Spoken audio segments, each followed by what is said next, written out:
asalaamaaleykum mbokk yi jaa ngeen jëf ci ànd beeg télévision Futurs Médias xibaaru digg bëccëg yi bokk na ci ponk yi gën a fës ab jàngoro bu doy waar moom moo dal yenn ci ay nappkat yu nekk fële ca Thiaroye-sur-Mer ginnaaw ba ñu demee nappi ba ñëw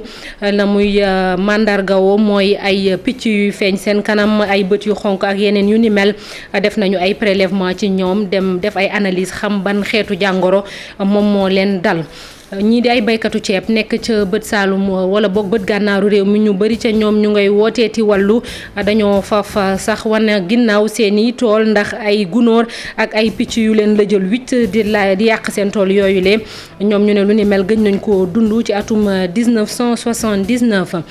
FIDAK di foire internationale bu Ndakaaru dàq nañ ko ba weeru mars atum 2021 li ko waral mooy mbas mi ñuy dund jamono ji.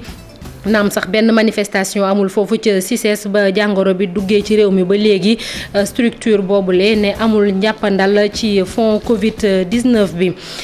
diggante Dakar Tamba Kidira jaaree ko ci autorail bi dinañ ko defaraat fileek ay weer ab projet diggante état bu Sénégal ak ñu mu lëkkalool bàyyee ko fële ca Canada ngir suqaliwaat autorail ci réew mi Michael Jean mi teewal gouvernement bu Canada mu nga woon ca Dakar Bamako ferroviaire nekk fële ca Thiès loolee lépp tënk la mbokki nes tuuti ñu yaatal ko.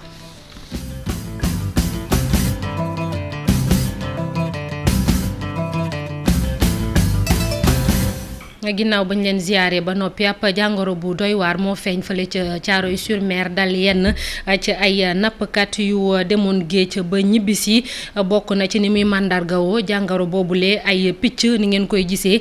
ci image yooyu le ay kanam yu neew yi wala sax ay bët yu xonk ak yeneen yu ni mel démb ci guddi jëwrin bi ñu dénk wàllum paj mi di Abdoulaye Diouf Sarr demoon na fa ngir xam yëf yi nu mu demee am na ay prélèvement yu ñu def yóbbu ko ñu def ay analyse xam ban jàngoro la te tey jile gouverneur bu Ndakaaru ak préfet bu Pikine dem nañ foofule ñu ne am na benn site recensement cas bu ñu nar a amal ci lu yàggul dara am na 20 ci ñi amee jàngoro boobule sax jël nañ yóbbu leen kër docteur te dina am benn réunion d'urgence maanaam benn tase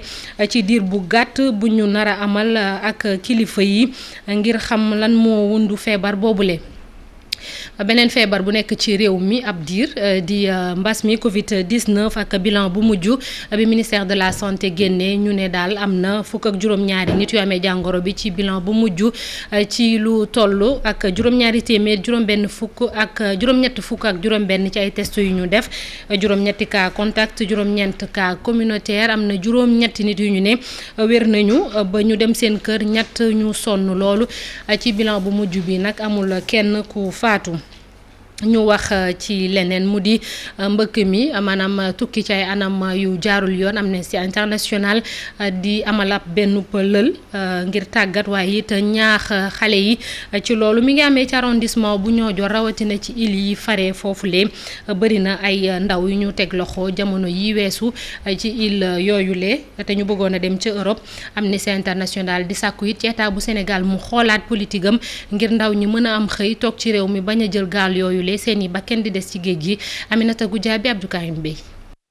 ab arrondissement la bu nekkee ci biir département bu Foundiougne ay dëkk ndox rek nag ñoom ñoo fa nekk jamono yu mujj yi nag daanaka ñi nga xam ni ñoom ñooy bëgg tukki dem bitim réew di ko jaarale ci géej gi ci anam yu jaarul yoon dafa bëri ñu leen fay jàpp nee ñu sax ci diir gu gàtt daanaka jàpp nañ fa lu tolloog 2 téeméer. kon fii point mën nañoo wax ne fii ay point de départ yu bëri la waaye aussi sant nañ yàlla ndax am nañu ay service de sécurité yoo xam ne vraiment jàmbaar lañ parce que boo jëlee la gendarmerie nga jël aire marine protégée ak en collaboration aussi ak chef de village yi ñoom ñoo ñuy jàppale boobu vraiment boobu ñu ngi ndax boo seetee jot nañ fee arrêté ay bateau bon ba ñu arrêté mu ngi woon toll woon ci téeméeri nit ak juróom-ñeent fukk yoo xam ne ñi ay Ghanéen lañ ñi ay Gambien lañ ñi ay Sénégalais lañ am na même ay xale yoo xam ne sax 2 at lañ am. Amnesty International Sénégal nag loolu la seetlu ba tax na mu organiser foofee ca Niodior ab lëlu 2 fan. lël boobee nag li ko taxoon a jóg moo di gën a sensibiliser ndaw ñi ak itam mouvement associatif yi nekkee ci gox boobule ci jafe-jafe yi nga xam ni moom la mbëkk mi mën a indil doomu aadama. parce que Niodior ak Dionewar ay île lañu te ñëpp xam nañu ne départ bi généralement ci île lay am ci ndox kon dafa am solo ñu waxtaan ak kilifa yi fi nekk kilifa ci wàllu état kilifa ci wàllu diine ci wàllu aada ak waajur yi n'est-ce pas pour que ñu gën a sensibiliser xale yi. ñoom waa Amnesty nag di wax ne nguur gi gaa mi ngi def ay effort yu bëri ngir jéem a wutal ndaw ñi liggéey waaye ba tey ndaw yooyu ñi ngi mettitlu ñàkku xëy mu tar mi nga xam ni moom moo am ci réew mi ñoom nag ñu jàpp ne fi mu ne dafa jot nguur gi xoolaat bu baax ni nga xam ni noonu lay doxalee ba mën a fajal ndaw ñi seen ay aajo ba dootuñu soxlaati di jël ay gaal tay la seen bakkan di dem bitim réew. am na góor Sénégal yu bëri yoo xam ne jeunes yi soo leen laajee lan mooy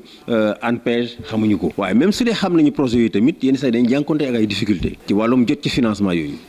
gis ñu ci département yu bëri jeunes yi am dañ leen naan ci juróom fukk yi nga xam ne dañu soumettre des projets juróom ba ci fukk nit la ñuy jël ñu ci des yëpp dañ leen naan seen projet dafa baaxul après xale yi dañuy découragé dootuñu delluwaat ci structure yooyu loolu problème la. fii ci Dionewar nag ñuy xamle ne bu yàggul dara am na ñaari ndaw yoo xam ni ñoom ñoo bokk ndey ak baay ñoom itam bokk nañu ci ñi nga xam ni ñoom ñoo génn àdduna ci tukki buñ doon dem ci bitim réew di ko jaarale ci gaal maire bu Dionewar nag di wax ne nguur gi jot na mu gën a gëstuwaat it yi. jërëjëf Aminata Goudiaby fexe ba ñëpp jot ci ndox rawatina ndox bu sell mi ngi woy ba léegi di nekk jafe-jafe ci réew mi rawatina ci kaw gi te moo ne am na forage yu bari yu ñu taxawal fële ca Kolda ñu ko fay dund ay at a ngi nii ñu nekk ci ay jafe-jafe moo ne am na it ñu lëkkaloog état bu Sénégal dem foofule taxawal fa ay forage yu ndaw ngir jàppale askan wi ci seen dund gu metti boobule reportage ca Kolda Abdoulaye Diallo. nguurum Sénégal ak ay partenaire am di amal ci wàllu tabax ay forage waaye jot ci ndox mu sell mu ngi wéy di nekk ab jafe-jafe bu tar pour yenn askan yi rawatina ci ñi féete ci kaw gi fu askan wi di yokku saa su ne naka noonu pour njur gi. ñu gën a sonal mooy root bi daal sonal nañu trop ndax jigéen dañuy dem toog bu ñu xëyee dañuy fajaru teel 5 heures de matin di jóg dem tool dem teen bu ñu ñibbisee teen dañuy dem tool bu ñu ñibbisee tool di toog loolu dafa metti torop nag. waaye ñu ngi sàkkuwaat kër gi sàkkuwaat ci gouvernement ñu dimbale ñu si ndox. ci anam yi ni mel la ay partenaire nguur gi fas yéene indi si saafara ginnaaw bi ñu tabaxee ay mini forage ci yenn dëkku kaw gi mu mel ni ca Dioulacolon Sinthiane Samba Coulibaly Bagadaji ak Ndorna. L'école de Sinthiane Samba Coulibaly. La commune de Dioulacolon. tey dañu doon tijji ay forage yu ñu samp ca Sinthiane Samba Coulibaly ca Dioulacolon ca Bagadaji ak ca Ndorna ca Sinthiane Samba Coulibaly lu ëpp junni ndongoy dara ñoo fa nekk te ñu am jafe-jafe ngir jot ci ndox mi ñuy naanee naka noonu ca Dioulacolon ca Bagadaji ak ca Ndorna mini forage bu ne daanaka juróom-benn million ak lu teg lañ ko tabaxee. Le coût de un mini forage c'est 6,650,000. parce que ñëpp xam na ni njariñu ndox mooy dund source de vie rawatina si biir école jàngalekat yi xam nañu luy jariñu ndox si biir école moo tax ma ne xam naa buñ fi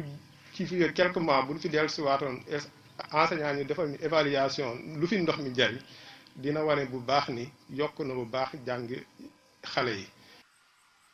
pour yokk jàmm gi ak mbokkoo gi ci biir yooyu askan bi les partenaires dafa tabaxaale ay jàkk ci yenn dëkk yi. ba léegi ci bët saalumu réew mi ndaw ñi nekk ci diwaan boobu li ñu naan Samba ñoom ay forage la ñuy xaar jamono ji beneen mbir bu ñu bëgg it mooy courant naka noonu école ba fa nekk wala école yi fa nekk ñu muré leen amal nañu benn jàkkaarloog taskatu xabaar yi ngir wax seen i jafe-jafe Maxali Jéeme moo yor seen kàddu ci micro Bakary Konté ak Xaali Jàmme. mooy seul commune boo xam ne amul courant boo jëlee commune Bembey commune Dioubabia commune Marsassoum c'est le Diassing mais commune yëpp Sansamba moo gën a rëy Sansamba moo gën a peuplé Sansamba amul courant amul ndox amul dara école boo demee si école éducation l'éducation est bafouée à Sansamba parce que suñu rakk yi suñu doom yi dañuy étudier foo xam ne amul sécurité école yi clôturé ñu ko ay bant lañ doon ñu teg pour loolu mënul jàpp dara depuis quand tey jii ñuy wax émergence mais Sansamba mosuñu xam émergence depuis que Sansamba doon commune. audi lañ bëgg te xam naa bés bi usé wu taxaw tànkam fii Sansamba ñenn ñi dañuy fanaan parce que ñu ngi fii pour gaspiller l'argent faire la gabegie totale. mënuñu xoolee loolu mu jàll il faut que audition am sur la gestion des fonds de la localité. ci bët gànnaaru réew mi moom lañ leen ko doon waxee sànq ay baykatu ceeb yu bëree bëri ci ab njàqare bu metti la ñu nekk rawatina village ba ñu naan sulul dañoo faf wan ginnaaw seeni tool ndax ay gunóor ay picc wala sax ay kaña yu ñëw yàqate tool yooyu le ñu ne dootuñu laalati benn hectare fii lekk état bu Sénégal taxawu leen ci seen jafe-jafe boobu ndax ba ñuy yëglu yàgg na loolee gëj nañ koo dund ñeent fukki at ci ginnaaw ba léegi Adou Diop moo yore seenu kàddu ci micro Ousseynou Diop. 19 defoon nañu lu mel nii ñu jooyal ko gouvernement pour ñu jàppale nu ci lii janax la ak gunóor ñoo yàq tool yi lii la ñu yaakaar li yàq fii du yàqoo wàllu wala moo ko ëpp yëpp def nañu ko ci suuf ci sunu bopp 1979 def nañu ko waaye defaat nañu ko aussi ndax ñun amuñu lu dul gouvernement. ti nañu yëpp sunu loxo léegi amatuñu lu ñu yaakaar li ñu béyoon yëpp nekk na 341,72 yëpp yëkkati nu suñu loxo amuñu àndaar boo xam ne dana dugg kër amul àndaar boo xam ne dana jóge kër amul ko yaakaar ci tool léegi yaakaar bi jeex na gannaaw yàlla ak yenent bi noo ngi jooyte président de la république mu jàppale nu ci mbir mi wax dëgg yàlla sunu fit mënatu ko. balaa nu mën suñu fit mën a dem léegi ci mbéy fekk gouvernement yi def saafara bi ñu xam ni lii nu dal fii dootu nu dal. des ci mbay mi ak benn fruit boo xam ne saison wam la mu di xaal gis ngeen mu bëri ci réew mi loolu ba tax ñu dem ba ci peggu lac de Guiers ak nañ koy bayee foofee booy xool lu toll ci téeméeri junni ci ay hectares mën nañ koo jëfandikoo waaye daanaka ñaar fukk ak junni yi képp la ñuy bay foofule ci diirub ñetti at producteurs ya fa nekk jàll nañu ci juróom benn téeméer dem ba ci ñetti junni hectares ci xaal yooyu la ñuy bay naam am nañu ay jafe-jafe yu ñuy dund saa su ne reportage Ousseynou Diop Habib Seck. pastèque bi ci lac de Guiers jamono jëlee askan wi ñu ngi ciy góorgóorlu bu baax ñetti junni hectare la ñu bay ren jëlee fukki junni ak ñaar ci doomu aadama di ci liggéey bokk na ci chauffeur yi yóbbu xaal bi ca Ndakaaru ak ña ca liggéey rawatina itam ci yeneen gox-goxaat yi mu mel ne kon mbayum pastèque mi askan bi jamono jëlee ñu ngi ciy gën a farataal ci lac de Guiers. 3000 hectares yooyu suñu si defee benn hectare bu ñu def si ñeenti nit def naa mi ngi nekk 12000 personnes xam nga ko loolu si emploi si travaux bi te récolte bi ñëwagul récolte bu ñëwee aussi jigéen ñi dina ñëw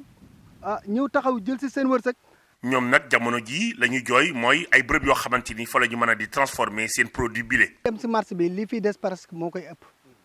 te loolu tey bu naa amoon ay unité yuy transformé xaal bi kon année bi yëpp dañu mën di gis xaal di si waxaal. potentiel agricole bu Lac de Guiers toll na ci téeméeri junni hectare waaye nag ñaar fukki junni yi rek la ñu daal di bay. tax nag ñoom baykat yi di taalal loxo nguur gi. nun noo ngi fexe ba suñuy doom demuñu mbëkkiwuñu defuñu dara ñu ngi toog di bay kon suuf bi ñu jonkoon di ci bay nañuy fexe mu ñoo nekk seen tur nekk seen kilifteef bay seen xel dal si ndax nit ñi fay liggéey na nga nekk. ci xalaatu waa SAED pastèque bi buñ ko gënee fulaal dina mën a jàppali ndaw ñi ci wàllu mbay mi. plus de 3000 hectares ñu ngi koy bay au niveau de la zone te loolu pour ñi def kii bi rek la taw bi ñi nga xamante ne ci taw bi rek la ñu basé wu. léegi sayt lu muy jéem mooy jéem a xëcc ndox bi ba nga xamante ni ndox bi dina yegg si ci biir ñi nga xamante ne ñiy béy ci nawet dinañ ko mën a béy noor. jamono ji askan wu bare ñu ngi yëngu jëm ci wàllu ko mbayuma pastèque mi ci Lac de Guiers ay junni doomu aadama nag ñoo cay liggéey waaye moyens yi dafa des. fexe it jàppale baykat yooyu lee ci mbas mi ñuy dundook seen i jafe-jafe moo tax ba ñu leen di woo ñuy dem ci société d'assurance yi ngir assuré wu lépp lu am ni jafe-jafe ñu mën ko dékku ginnaaw benn tournée sensibilisation bu mu doon amal médiateur financier bu société d'assurance yi ne dina dajeek ñëpp ñi ci yëngatu ngir ñu utab doxalin bu bees fexe ba mbay mi ci jamono ji mu gën a mën a dund Matam Mali Bondel ñam jamonoy nawet bu naat wala sax ñàkkum taw lu invasion maanaam picc yeeg njéeréer yi ba ci wàllu daay maanaam feu de brousse bëri na ay njombe yi nga xamante ni dañuy faral di dal ci bopp agriculture yu fare ci diwaanu Matam te nag saa su njombe yooyee daanoo ci seen kaw seen bët ngir jooy dong la ñu amee du benn njàppandal gi nga xamante ni mën nañ cee jëfandikoo ba suqaliwaat seen ay activité lii kon moo tax tey jii ba nguuru Sénégal daal di bëgg a soppi doxalin maanaam dugal assurance agricole ci wàllu wile lépp rek ngir que genre sinistre yooyu bu dalee seen kaw ñu am ki nga xamante ni moo leen ci mën a jàppale. assurance agricole mooy élevage mooy pêche mooy ak culture yi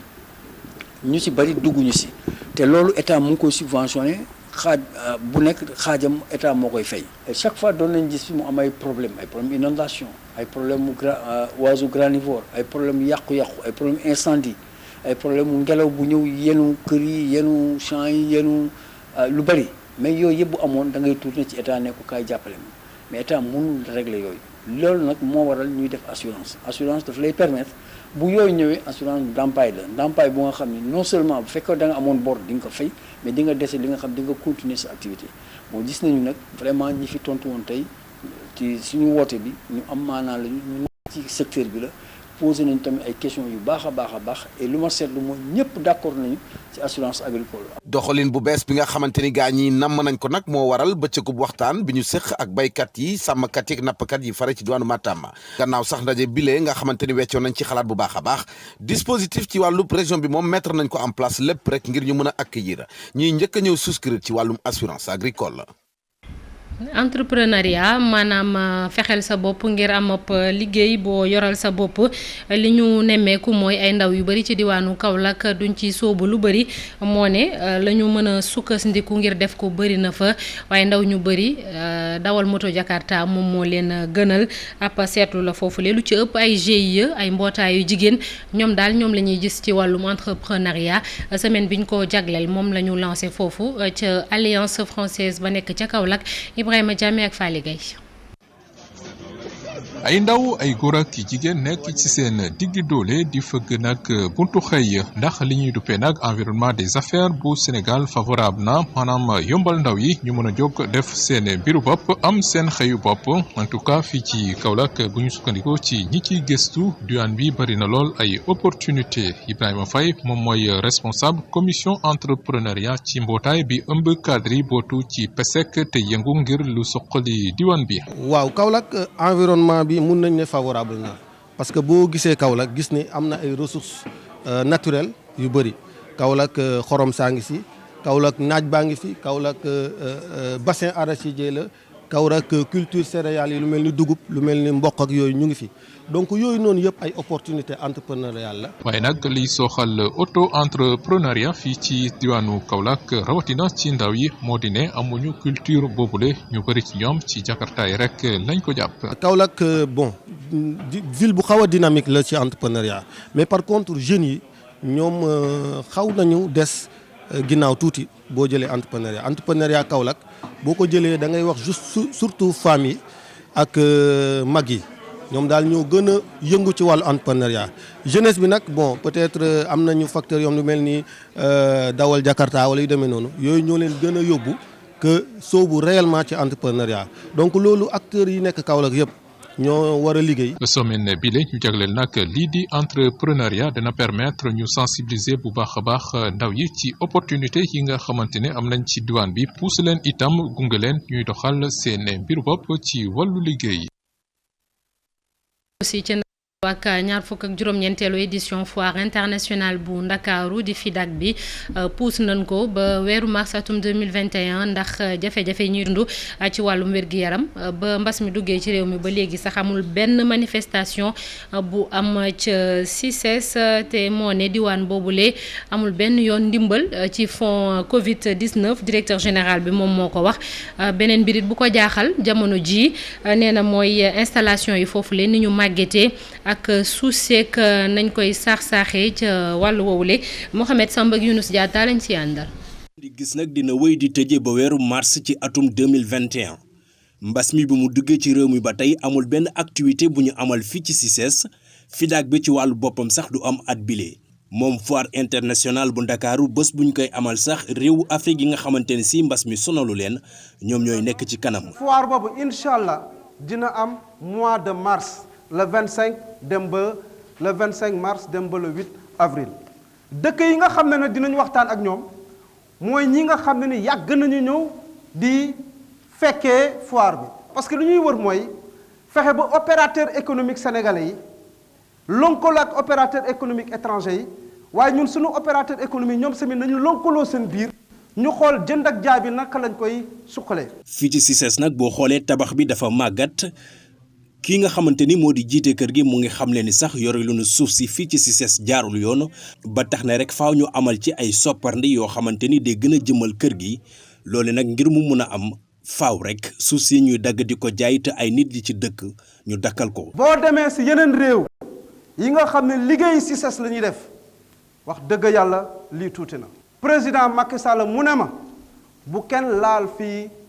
dagg fi terrain di ko joxe pour nit dëkk fi bu ko kenn def.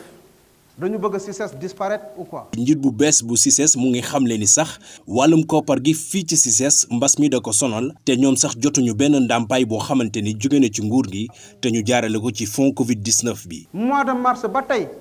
ñun liggéeyuñu te jotuñu dërëm bu gën a tuuti ci fonds Covid. Centre international du commerce extérieur bu Sénégal ñu gën ko yeesal ba mu bees tàkk ba nga xamante ni si képp ku nekk ci àdduna bi dina la yitteel loole nag mooy li nga xamante ni moo soxal directeur général bi bii doxaleen bu bees nag ngir ñu mun koo amal faaw rek ñu daal di yaatal secteur bi bu baax a baax te sukkandiku ci liggéey bi ñu amal fii ci biir réew mi di maanaam production locale bi. jërëjëf Mohamed Samb fexe ba suqaliwaat autorail ci réew mi moo waral ba état bu Sénégal ànd ak ay partenaires yu bàyyeekoo ca Canada nar a defaraat fii rek ay weer yoon wi dox diggante Dakar Tambacounda Kidira loolu ki ko xamle mooy Michael Jean moom mi ngi woon fii ci Ndakaaru moom moo teewal gouvernement bu Canada demoon na ca Thiès sax xool société bay yëngu ci wàllum autorail di DBF Dakar Bamako Ferroviaire Cheikh Anta Diop say laatiya jóge ca Canada ku ko jiite di Michael Jean teewal fi gouvernement bu Canada ak Mayacine Camara mi nga xamante ne mooy secrétaire d'État en charge réseau ferroviaire dikkoon fii ci Dakar Bamako Ferroviaire ci Thiès doon nemmeeku nag fi liggéey bi toll seen yéene moom mooy fexe nag ba raay bi teguwaat ci yoon saxaar gi déqiwaat. Dans un partenariat public-privé entre le gouvernement du Canada et le gouvernement du Sénégal pour la réhabilitation. liggéey bi nag partenariat public-privé la ci diggante gouvernement bu Sénégal ak bu Canada dinañ suqaliwaat raay bi ci li ko daggee Ndakaaru jàpp Kidira ba Tambacounda projet Afrique bu mag lay doon fii ba Niger dafay dem. de Dakar à Tambacounda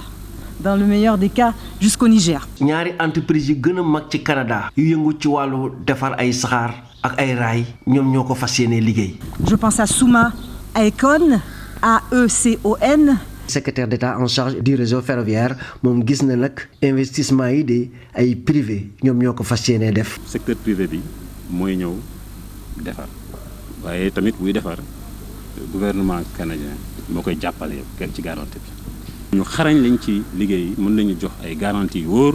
que ne dinañ am ay saxaar yu am sécurité yoo xam ne aussi du am pollution te dinañ war a mun a gaaw mun a charger aussi marchandise boo xam ne dina mun a suqali économie Sénégal. fii ak 2022 daañu gis nag saxaar gi dina deqiwaat Michael Jean nee na bëgg na lool bi mu dikkee fii ci Thiès gis nag wagon yi ñu naataal ci ay drapeau Canada ak bu Sénégal insigne Via Rail Canada yi nga xamante ni gis na ko ci tenue de travail yi nga xamante ni cheminots yi sol nañu ko. ñu jàll ci jàng meek njàngale bi nemmeeku gi mooy ci département bu Bambey am na ay résultats yu baax yu ñu def ci examen yi la weesu waaye dafa mel ni seenub jafe-jafe bi gën a rëy mooy ay jàngalekat ci préscolaire bi dafa doyul ak ay jàngalekatu arabe ñu déglu ci loolu inspecteur départemental éducation ak formation Papa Amadou Sidibé lay wuyoo ay kàddoom Babacar Diouf moo ko taataan. mooy ñu tamit ñu am ci résultat yoo xam ne mën nañu wax résultat yu baax la ndax boo jëlee ci xale yu ndaw yi ñu féete suuf maanaam ñiy def entrée en sixième am nañ fa résultat yoo xam ni mi ngi toll ci 68,22 maanaam téeméer boo jël juróom benn fukk ya ak juróom ñett ak lu teg jàll nañu boo jëlee certificat tamit noonu 68 et quelque la nga jël lu mel ni BFM nekk nañ ci 66,13 maanaam téeméer boo jël juróom benn fukk ak juróom benn jàll nañu donc muy résultat yoo xam ni vraiment mën nañu wax yu mucc ayib la sortant yi ñi jóge ay CRFP yow buñ ci amee lu xaw a yam dinañu permettre véritablement ñu yenn poche yi nga xam ni gis nañ am na ay manqué yu fa am ñu mën ko fat xëy na jafe-jafe bi ñu gën a am mooy ci tout tànk yi fi ñuy wax préscolaire parce que dañuy gis que ni chaque fois mouvement national bi waa préscolaire dañuy demander dem mais duñ leen remplacer ce qui fait que loolooy indi problème ak ci jàngalekat arabe yi ndax fii dañu am FA yi mooy école franco arabe yi foofu li muy jël ci arabe yi ci maître arabe dafa bari waaw donc foofu tamit am na xaw nañ fa am tuuti jafe-jafe. ñi dëkk ci quartier bi ñu naan lébu gi fële ca Tëngéej nag dañoo mer bay futtu li ko waral benn terrain ba nag foofule te équipe yu bëri fa la ñuy entraîné woo dañ koy waaj jagleel benn coopérative immigré ngir ñu tabax fa ay kër ñoom ñu ne nañu lijjanti jafe-jafe boobule laata muy jur njombe. Pape Mass Gueye moom moo jiite ASC lébu gi foofu ci micro Ousseynou Thiam ak Ahmadou Bamba Samb. dañu fi daje pour délimiter terrain bi nga xam ne Dangu moo ko occupé depuis plus de 100 ans donc terrain boobu lébu gi def ci ay demande de régularisation maanaam lébu gi jaar fii nga xam ne fa la war a jaar pour ñu jox ko bàyyi dans les années 95 96 97 mu am ci ay avis favorable toog di xaar pour ñu jox ko bàyyam mais malheureusement dañu toog ba 2014 mu am coopérative bu ñuy wax coopérative des immigrés d'Afrique ñu ñëw indi fi bàyyi ne dañ leen jox terrain bi ñu fi ñëwee nag ñun manifester nañ suñu opposition ne leen terrain bi amul kenn kuñ ko mën a jox ku dul lébu gi ndax ñoo ko occupé def fi ay peine et soins njëkk fi def ay demandes njëkk fi am ay avis dans les années 90 on ne peut pas mënuñu toog nag ba 2014 ñëw indi ab kayit googu ñun li ñu ko wax mooy bàyyu tappale la li ñuy laaj jàpp nañ ne moo ko moom bu ñu tënkoo si cosaan ak aada rek dañ ñu koy jox ku bëgg a jàmm it di ñu ko jox waaye ku bëggul jàmm ba jël ko jox ko ñeneen boo ñëwee it fekk fi leneen lu léegi ñu dalal Mamadou Mohamed Ndiaye ci li yëglekaay yi xëyee tey. jërë ngeen jëf Aminata Touré mu tagalu rëy dóor ab grand boubam bu weex gàccoo ay oram boole kook fas kanam gi ba mu mel ne weeru benn fan photo boobee moo nekk ci xët mu njëkk l'Observateur waxtaan wu yaatu te exclusif moom la yéenekaay bi xëy séq ak njiital conseil économique social ak environnemental ba woon Mimi contre attaque noonu la journal bi tuddee waxtaan yu mu def ak Aminata Touré ubbil yéenekaay bi ca wax ja wax na ne moom Aminata Touré sàkku na ci ñu auditer conseil économique social ak environnemental doore ko ci atum 2013 gi ñu ko taxawalee ba ci bés bi mu fi jógee moom Aminata Touré mu ne loolee bu ñu ko defee dana tax ñu xam kan mooy kan ak it ku ci nekk man kan nga gas ca conseil ba nee nit ak ngorom ak dayow mu di honneuram ak intégrité am amul njëkk li ñu koy waxal mu di dafa jël ay gëtam xippi ko teg ko ci toogu Macky Sall gi bëgg a doon président de la République li ci Aminata Touré tontu wàll L'Observateur moo di ci li ma xam ami ambition du délit idi mi ko teg soog moom Aminata Touré moom la journal Enquête xëyee gis ne fant si roog damantey xef ak tibbantey tànk gi am ci seen diggante ñoom ñaar mi ngi xeeñub guerre ci tànk yi defante la ñu nekk enquête dina kay nañu teen ak du yomb ndax depuis 2013 Aminata Touré masutamay Idrissa Seck dara fu mu masaan a génnee wax Macky Sall dara rek Aminata Touré génn ci wet ga tontu ko léegi nag Idrissa Seck moomee vent moom mi appauvant di Ndamal Kajoor président conseil économique social ak environnemental di Idrissa Seck Walf Quotidien xëy na di ko ëppal lu rëy yéenekaay bi gis ne moom Idrissa Seck ay mbiram lu jar ab taxaw seetlu la ndax kilifa la gu am taxawaay bu dëgër ci géopolitique bi nit la ko kit lu ne dund na ko ci réew mi ndax 2004 mbamb nañu ko fi lu rëy ci coowal sànci kees yi ba ko ci doon tuumal ak jalgati gu toll ci juróom-benn fukki milliards tey ñu koy waxal banque ak daanu gu mu daanu ba dërëm yëratu ko ba mu jaral ko mu dem ànd jeeg Macky Sall Walf Quotidien gis ne moom Idrissa Seck mi ngi teg ay jéego yoo xam ne ba jant bi di fay dina ko topp ñu topp ji ko ci Sud Quotidien fekkat ko fa moom Idrissa Seck moom ak Omar Sarr ak Macky Sall ñoom ñaar ñooñe di Idrissa Seck ak Omar Sarr seenu dugg ci gouvernement Macky Sall bi Macky Sall mi ko def Sud Quotidien nee nañu li mu def jur na ay ñëgg-ñëggi xool ci majorité bi xool bu jeex ku jàng xibaar bi nekk ci xët mu njëkk Libération foo jaar amee ko gaalug looco gi yeboon ay migrant doon dem Espagne te frontière ji ca Cap-Vert am na benn waay bu ne woon ca gaal ga mi ngi nit li ci Libération nenn ca na mbiree demee nee na ba ñuy jóge Mbuur di jël géej gi téeméeri doomi aadama ak juróom fukk ñoo ne woon ci gaal gi waaye bi gaal gi amee ay problème ba teere ji Cap-Vert juróom-benn fukki doomi aadama ak juróom-benn kott ñoo ca desoon ña ca des ñëpp ci géej gi la ñu des waa ji ne bi ñu demee ba tàmbalee am ay problème ci biir géej gi ba xam ne caaf tàmbale naa xam ñu tàmbalee lott tàmbalee tumuranke tàmbalee sonn ñenn ci ñi newoon ci gaal gi te mën a fëy dañoo cëppeelu ne dañuy witi ndimbal bi ñu góorgóorloo fëy ba yegg ci tefes gi ñañu dajel dañuy doon daw Doudou Sène di plongeur professionnel sauveteur ca Canaries am ñeent fukkeet ak benn mi ngi wax ci L'Observateur bés bi mu njëkkee génnee ñeenti néew ci géej gi tiim leen ñëpp di ay doomi sénégalais mu neet xale yi ñuy gis ñuy faatu ci gaal yi bu ñuy yegg si déshydratation maanaam ñàkkum ndox ci seen yaram moo leen di faat mu neet bari na ci ñoo xam ne ci yoon wi la ñuy wàccoo wàcc ba bu ñuy yegg si sax duñu nuru nit sursoi nañu te nag lu ngeen ci xamul doomi Sénégal yi defi pexe ba yegg Europe bu ñu yeggee ngir bëgg a am statut réfugié mu di ñu jàppe leen ni daw làqu ci Europe xeetu sos wu nekk dinañu ko sos am na ci sax ñuy dem ci tubaab bi ne ko suñu réew Sénégal guerre dafa am ci ñoo xam ne dañuy dem ne ay góor jigéen lañu mënu ñoo toog Sénégal ndax buñ fa toogee dañ leen di rey wala ñu tëj leen ñu tijji journal Tribune xooli fa feebar bu bees ba feeñ ca caaru géej yéenekaay bi dañu ay fan ngi yoo xam ne dañuy gis ay nit ñuy jekki-jekki rek di gis ay picc ci seenu yaram ci seeni loxo ak kanam yuy xar te nag ci mooli ci la ñu ko gën a nemmee ko moo waral ñu jàpp jàpp ne ñàkkul produit bu ñu sotti ci géej gi ba tax mu jural leen musiba moomee l'observateur xëy dëggal xibaar bi ci xët bu njëkk boole kook photo yu koy firndeel wax ñu it ne feebar boobee tàmbalee feeñ ca caaroy géej bu ñu moytul dana law ba yegg ca Jiwaalo Popenguine wala ca Tubaab Jalaaw l'observateur dolli ñu ci ne kilifa yi caaxaane wu ñu loolee feeñ ca caaroy géej benn yoon moo waral ministre de la santé di Abdoulaye Diouf Sarr dem na fa dimbu ci guddi ay boori mini ma nga woon ca caaroy géej réseaux sociaux yi géej la Vox Populi nañu kàngam bi ko waxoon juumal ndax jamono ji lu nekk ñoo ngi koy gis ci réseaux sociaux yi ci Facebook bi dem nañu ba di fa gis ay groupe ki lang yoo xamante ne ji yii toppukaa lañ leen tudde ya ca des groupe Kawes ña ca nekk yàqob der ak suluy mbóot la ñu fa nekkee célébrité yu bari ci réew mi maanaam borom tur yi yéenekaay bi nee nañu ñoom la ñuy waatee. jërëjëf Mamadou Mouhamed Ndiaye sant ko gërëm ko ci kanam tuuti incha allah li xew ci biir internet bi Mairie Bey ak Mamadou Ndiaye maa ngi leen di ziar Mamadou. ñoo ngi lay ziar soxna Naata di ziar téléspectateurs yeeg internautes yi. ci kanam tuuti lay doon kon incha allah. waaw ci kanam ñu ñëw yaatal li xew ci biir internet bi Mamadou Mouhamed Ndiaye am na fu mu jeexalee noonu. bu am solo la nañ ci ñëw ci semaine bi tamit lu mu gën a yaatu. baax na bu soobee yàlla yeneen xibaar 19h30 incha allah ak rédaction bu télévision Futur Média di leen ñaanal ngeen yendoo ak jàmm.